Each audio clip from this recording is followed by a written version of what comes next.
Today on the program, 60 people are killed in a military raid on a Shiite sect in Zaria, northwest Nigeria.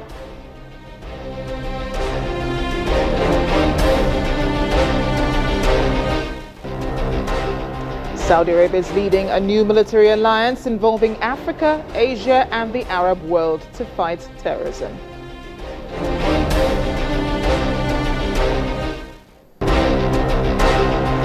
South Africans question President Jacob Zuma's credibility after he appointed 3 finance ministers in 1 week.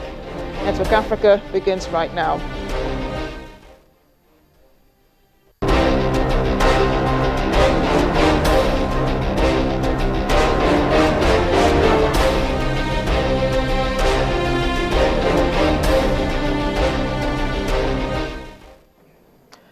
Welcome to the program. I am Amarachi Ubani. 60 people have been reportedly killed after the Nigerian military raided a Shiite sect and arrested its leader. Among the dead are leader Ibrahim Zakzaki's wife and son. The army said the sect members had attempted to assassinate the chief of army staff, Lieutenant General Tukur Buratai, when members of the sect blocked his convoy in Zaria on Saturday. The sect was said to have been conducting an annual ritual to usher in the month of Maulud, which is the month of the Prophet Muhammad's birth. On Sunday, the army raided several buildings connected to the sect and the home of its leader, Ibrahim Zakzaki. They arrested him and killed key members of the group, including Zakzaki's second-in-command and spokesperson. Well, we have millions of Muslims who are Sunni in Nigeria, including the Boko Haram jihadist militants who have killed thousands in bombings and shootings. Most of them are mainly in the northeastern part of the country. There are, however, several thousand Shiites, most of them followers of Zakzaki, whose movement was inspired by the 1979 Islamic Revolution in Shiite Iran. It was important that we bring him into protective custody. As of this morning, at about 09:15 hours this morning, we successfully executed that.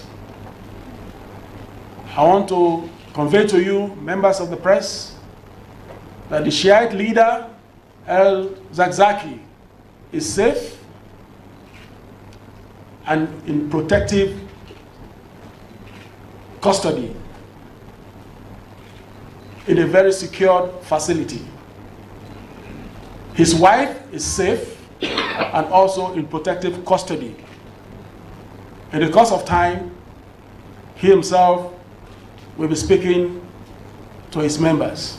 The Shiites don't recognize any constituted authority. They don't recognize any government, talk less of police, so they don't apply for police authority. So we find it very difficult whenever we have any case with them, because when they're invited, they don't usually come. Joining us now to take a closer look at this is a retired military officer, Colonel Theophilus Bamigboye. Colonel, thank you for joining us on the program. Okay, thank you very much. So let's get your take on the assassination attempt on the Chief of Army Staff, Lieutenant General Tukur Buratai. Is it possible a little-known group as this one could have been plotting something like this?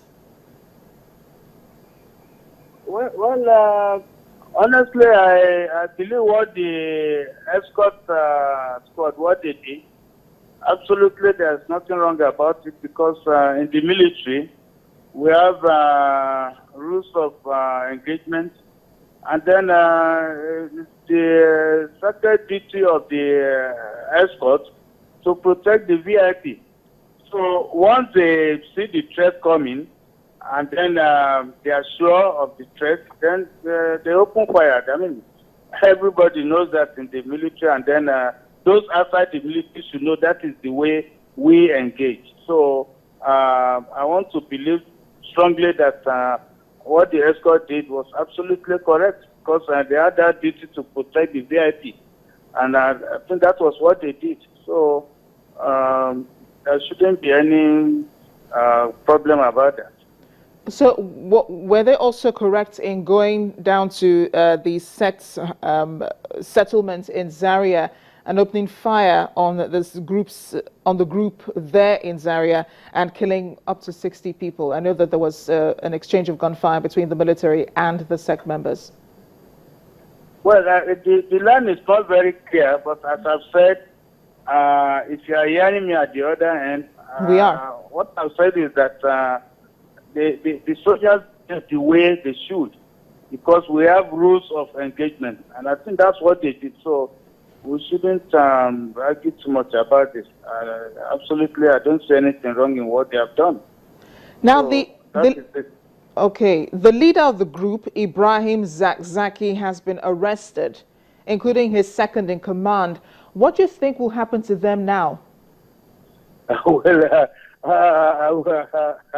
I can't say anything about that because I'm not on the scene. I'm not around that place, so I don't know what will happen to them. But I read in the newspapers anyway that the people injured and so were taken to the hospital, and then people arrested, whatever, handed over to the police. I think that's the procedure, and I think that's what they follow. So nothing wrong with that. Colonel, Zakzaki's arrest has drawn the attention of Iran, which also boasts of a large number of Shiite sects, which has condemned the attack by the military on the home of Zakzaki and the number of deaths that have occurred. Iran's Foreign Minister Javad Zarif has called on the Nigerian government to take prompt and serious action. And this is gradually turning into a diplomatic issue. So what do you think the government should do? Should the government continue what should the government do in light of this situation that we're in? Well, I strongly believe that the government has a way of dealing with the situation diplomatically. I'm not very versed in that. I can only tell you about the actions of the escort as an retired military officer. So what the government is going to do at the diplomatic level is not something that I'm very, very familiar with. And I believe the government, the foreign ministry or whatever, they know what to do. And I think they will do the right thing. They will do the correct thing. But you don't think that this could escalate into something further? I mean, if Iran is becoming interested in Zakzaki? I'm sorry, the line is not very clear.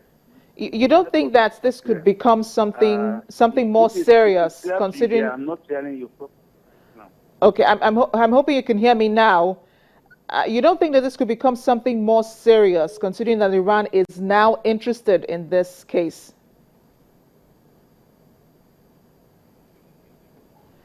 We do apologize. We seem to have lost Colonel Theophilus Bamigboye. He joined us via telephone here in Lagos. Colonel Bamigboye is a retired military officer. But coming up after the break here on Network Africa, Saudi Arabia announces a new military alliance involving Africa in the fight against terrorism. Please stay with us.